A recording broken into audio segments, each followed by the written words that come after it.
Hi, friends. We are going to go for two more chapters today, chapters 16 and 17. At the end of 15, Ruth had her fit, and Madame thought the devil was in her, but it was actually Lockton who said, "No, we're not selling Ruth. They're sisters." That was a bit surprising. And then the chapter before that had a whole bunch in it, including Isabel overheard the mayors, and eventually Lockton and Gold Buttons agreed. New plot to kill George Washington. So we are wondering what she's going to do with that information. Let's get started. The quote at the start of 16 is a letter of Congressional Delegate William Whipple to Joshua Brackett. A report prevails here that a most vile, deep-laid plot was yesterday discovered at New York. I have not been able to ascertain the particular facts. However, 40 persons are apprehended and secured. Among them is the mayor of the city. What baseness are our enemies not capable of? Who would wish to be connected with a people so destitute of every virtue? God forbid it should ever be the fate of America. Ruth fell asleep quick that night, my arms around her. I had washed out the blood from her kerchief and hung it to dry. There was a lump on her head, but it would go away. Madame's threats would not. I slowly pulled my arm out from under my sister. She sighed and curled into a tiny ball. I had pondered the problem all day and half the night. No matter how many times I turned it round, I found the same answer. We had to flee the city. I sat up and pulled the blanket over Ruth, tucking it under her feet to keep them warm. The wings that could spirit us away were hidden in the master's desk. I had to take the list. It would buy us our freedom. But Bellingham would not listen, not after the incident with the linen chest. I had to deliver it straight to the army. The sound I had been waiting for broke through, the low roar of Master Lockton's snorers starting up just as the grandfather clock chimed midnight. I put on my skirt and made my way to the bottom of the stairs. The hour was upon me. 'Twas time to act. The moon was my friend. It lit up the library enough for me to make my way without stumbling into anything. The stuffed jar stood on the corner of the desk. I held my breath as I lifted the lid, put my hand inside, and slowly pulled out the keys. I crouched behind the desk and examined them in the moonlight. Only one was small enough to fit into the top drawer's lock. I inserted the key and turned it gently to the right. There was a dull clunk. The drawer slid open a hair. I forced myself to remain still and count to 20. Lockton's snores continued above, regular as waves crashing against the side of a ship. I pulled open the drawer and peered inside. It was crowded with abandoned quills, a rusty tinderbox, and a few coins and pound notes, which I was sore tempted to take. I felt through the drawer with careful fingers. What had he done with the list? Was it in his coat pocket? I reached into the back of the drawer and pulled out a black hair ribbon. Had he given it to Gold Buttons for safekeeping?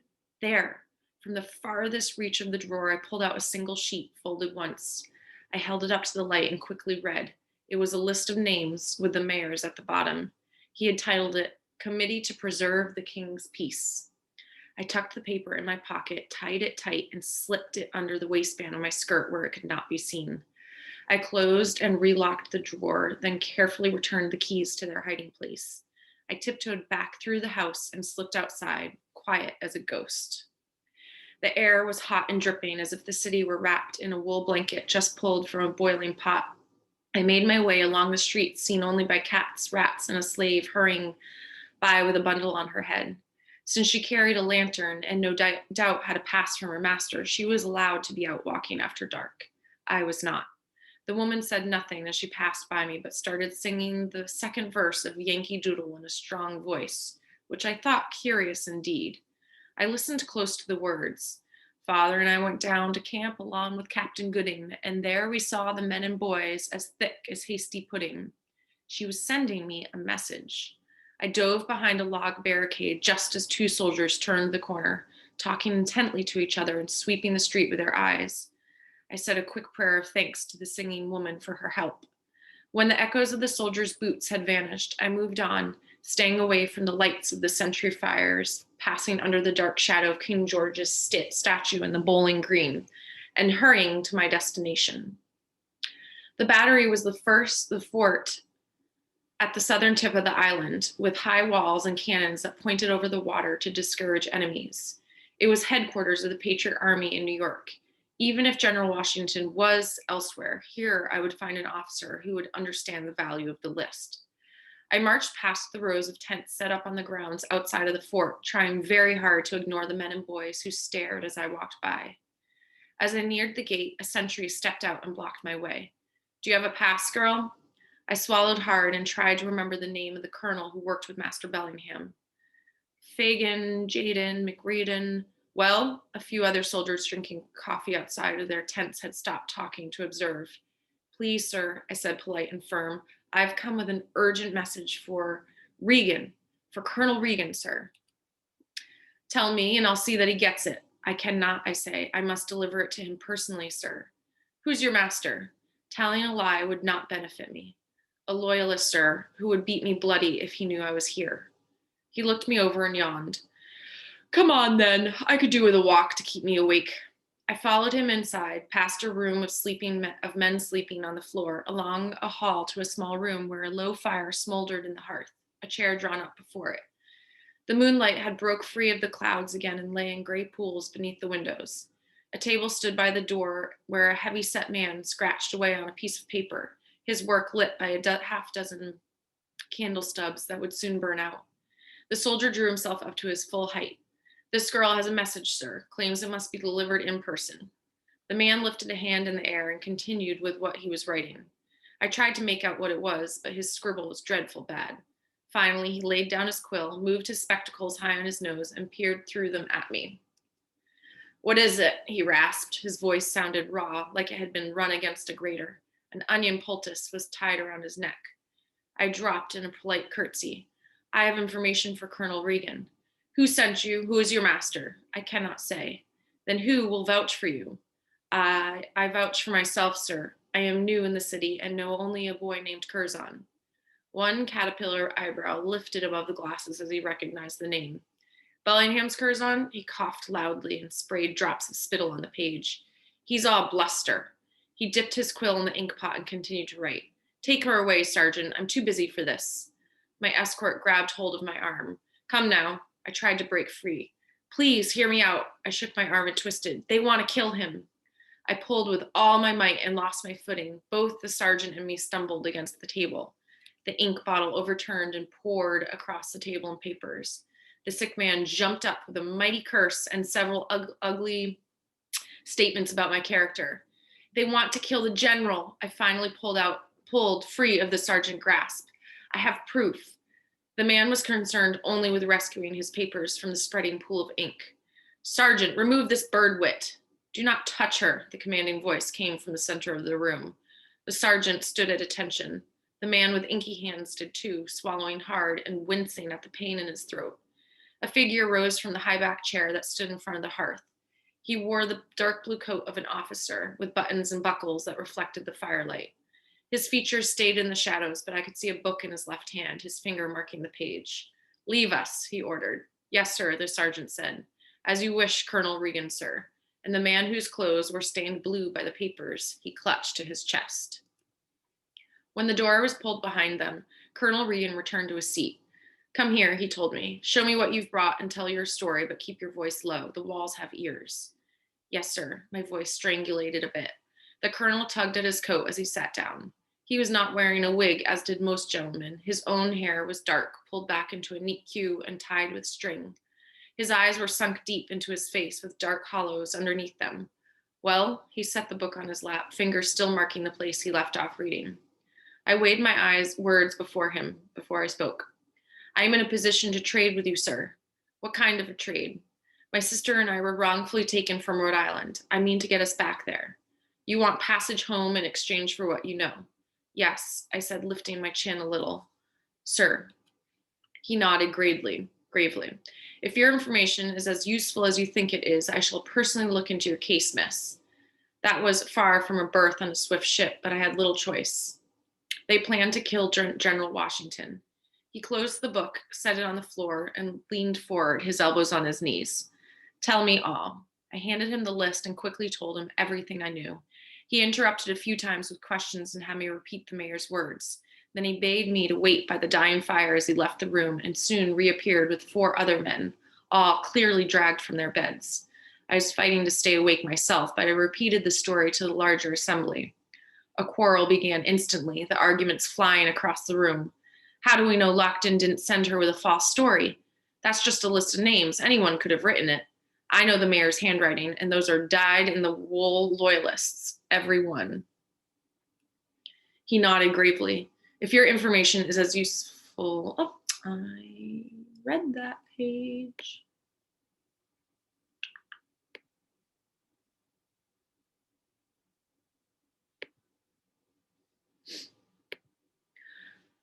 I don't believe they've turned a lifeguard. Those men are the finest we have. This is nonsense, and I'm going back to bed. Her story confirms what we've heard from other sources. This from Colonel Regan. He explained that several spies had brought him the same rumor earlier in the day. He walked to the hearth and looked at the glowing embers. All that remains is to decide what to do with the information. Who has the list? A man wearing his uniform coat over his nightshirt waved the paper in the air. Return it to the girl. Why on earth would we do that? He asked. I want her to plant it back where she found it. 'Tis best they believe their plan is still secret. That improves our chances of rounding them up.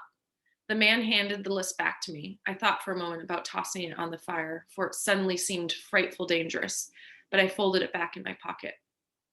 Do you think you'll be able to return it to the desk? His desk, Colonel Regan asked me. Yes, sir, I said. If you hear anything else, anything at all, you come and find me. Do you understand? Yes, sir, I hesitated. And you'll soon help my sister and me get home. His eyes darted to his companions, then back to me. I shall do what is in my power, he promised. Thank you, sir. She'll need the code to get back into the camp, said the man in the nightshirt. The new regulations go out at dawn. Agreed, Colonel Regan bent down so that his face was level with mine. Do not tell this to another soul on pain of death. Do you swear? I swear, I whispered. The code is ad astra. Repeat it, please. Ad astra. I'd never heard such a word, but then again, I'd never been spoken a code. 2 words, ad astra. It's Latin, it means to the stars. Will you be able to remember it? I never forget a thing, sir. Chapter 17. And this is unsigned Colonel Era letter. Among all the species and degrees of slavery that have excited the attention of mankind, there is perhaps none more pitiable than that of the ill-suited wife. She is bound by ties from which nothing but death can release her, and whatever her suffering and her wrongs is compelled by delicacy and a regard for personal reputation to submit to them in silence and conceal them from observation. What with my busy night as a true spy, code word and all, and the heat in the upper gallery of Trinity Church, I fell sound asleep during the sermon the next morning. I woke when the people around me stood, so startled that I popped up from the pew and near toppled over the railing. The next 2 days were long and hot as I waited word from Colonel Regan. Master Lockton did not notice that his list of conspirators was a little hand-worn. He was too busy visiting the mayor at his home in Flatbush and spending hours at his warehouse reviewing his accounts. Madame took her meals upstairs. Only Becky was allowed to serve her because of Madame's fear of the demon she claimed inhabited Ruth. Becky said Madame sat sighing by the window and shuffling a deck of playing cards over and over. We did not bother keeping Ruth away from the milk, of course. Instead, we kept one ear open for the thud of Madame's feet on the stairs. When she approached the kitchen, one of us would whisk Ruth down to the cellar. Ruth understood none of this. She did not complain about the egg-sized lump on her head or anything else. After we finished our business in the privy each morning, I took her to check our mystery garden. The green shoots were 2 hands tall, but gave no clue about their identity. It was perfect growing weather, especially for flowers and corn and strawberries. It was perfect weather for going home. I practiced the code over and over until it felt like a prayer in my mouth. Ad astra, ad astra, ad astra. I was desperate to talk to Colonel Regan about our release from the city, but dared not leave Ruth alone in the house with Madame Lockton. The thought of Madame putting Ruth up to auction was a constant torment, like bees darting in and out of my sight, daring me to swat at them. The gossip from the market was fantastical. Becky brought back tales of sea monsters chasing the British fleet and a two-headed calf born outside Philadelphia that portended all manner of disaster. Folks were prickly and fearful. Loyalist shopkeepers had been tarred and feathered by angry mobs and their shops destroyed. Each day dawned hotter than the one before. Ad astra, ad astra, ad astra. 2 mornings after my meeting with the colonel, a visitor pounded at the kitchen door. I was kneeling on the other side of it, polishing the lock with an oily rag and rotten stone. The noise near gave me a apoplexy. Not saying that right. When I opened the door, I was shocked to see not a messenger, but the rotund figure of Mr. Goldbuttons. Instead of wearing a hat or coat, he had a long cloak draped over his head, and his wig sat askew. He stormed past me toward the stairs. Is your master still abed? He shouted back at me. Yes, sir. Goldbuttons dropped his cloak on the floor and ran up the stairs as if his breeches were on fire. A moment later, Master Lockton bellowed like a stuck bull, then thudded heavily across the floor and yelled for Becky. The plot to kill Washington had been uncovered. I was sent to fetch Madame home, for she had gone to call on a friend. Goldbuttons had vanished by the time we returned. Madame hurried to the library and told me to fetch her ivory fan from her bedchamber, for she was feeling faint from heat and excitement. As she opened the door, I caught a glimpse of the master pacing frantically, his nightcap still on his head. He looked up and saw us. Thank heavens, there is much to do in no time. The worst has happened, Anne. I started up the stairs to fetch the fan, moving slowly as possible to overhear their words. What is the meaning of this, Elihu? Madame demanded. Listen carefully, Lockton interrupted. The rebels know. I've sent for a cart. We must burn my papers. Dear God, protect us, Madame prayed. How much do they know? Wait 1 moment. I took the steps 2 at a time and was near the top when Madame stepped into the hall and pointed at me. Forget the fan, girl. We need firewood for the library, she said sternly. Now. Lockton and Madame were exchanging heated words across his desk by the time I brought in an armload of wood and a few coals from the kitchen in the copper coal carrier. They seemed not to notice as I walked in. You are abandoning me? Madame asked. You'll be safer here. Lockton dumped a folio of papers on his desk and rooted through the mess. Aunt Seymour isn't leaving, and we have credit with all the merchants. Your aunt despises me, Madame says. You must stay to defend our name and honor. I arranged the wood so that it would not catch quickly, set the hot coals underneath it, leaned forward, and blew gently. I am guilty, Anne. They won't give me a parole this time, but as soon as the rebels are driven out, I shall return. What if they arrest me? Madame asked. Let me go with you. You must stay to keep them from stealing all that we own. Madame picked the blue china snuff jar off the desk and flung it against the wall. It shattered and left a mark on the plaster. I will not, she shouted. I will not be left at the mercy of our enemies while you slink away. Despite my best intentions, the kindling wood caught hold of a spark and burst into flame. Master Lockton crossed the room to pick up the keys that had been hidden in the jar. He placed them in his pocket, then, without warning, hit Madame with all the force in his arm. She flew into the bookcase, causing several books to tumble to the ground. I almost reached for her, but was afraid to anger Lockton any further. I command you to stay here, Anne. This is your duty, and you will obey me. He turned to me.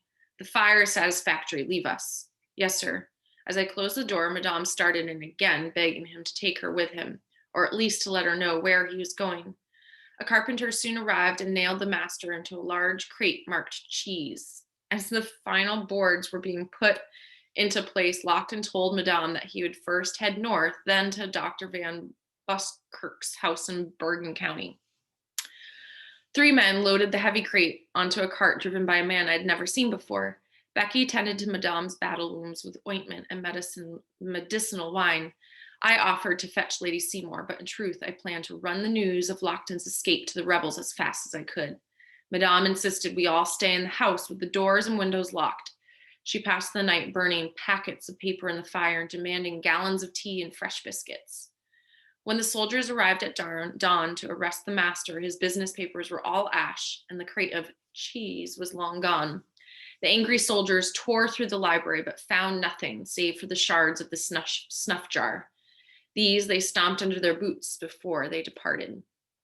Becky went to market and left me to clean the mess. She returned with a freshly killed hen and a basket full of beet greens. Before Becky could remove her bonnet, Madame shuffled into the kitchen. What news? Madame demanded, her red eyes perched above dark rings from a sleepless night. A livid purple welt had raised on the left side of her face where Lockton had struck her. Most of the bruises on her arms and shoulders were hid under her gown, but she walked stiff and sore as an old crone. Becky gave her the gossip from the market stalls. Conspirators who plotted against the American cause had been arrested all over the city and in several close-by villages. The mayor, 2 doctors, a shoemaker, a tailor, a chandler, a gunsmith, a drummer, and a fifer were all charged with treason and a host of other offenses. How did they uncover the plot? Madame asked. I picked up the beheaded chicken and carried it to a basin. I held it by the feet so the last of the blood could drain out before I plucked it. Becky hung her hat on its hook and pinned on her apron. One of the conspirators flapped his mouth and the story poured out. Hickey, his name is, a tall Irishman who served in General Washington's lifeguards. Did anyone mention Master Lockton? Only that he was one of them that got away, ma'am. They caught one feller trying to cross the East River. Couldn't row hard enough against the tide. The master is well out of harm's way, which is more than I can say about myself, Madame muttered, gingerly rubbing the violet bruises on her wrist. Ooh, all right. Lot going on. Jots, come up with some discussion questions, talking points, and we will talk about these 2 chapters tomorrow. Thanks for listening.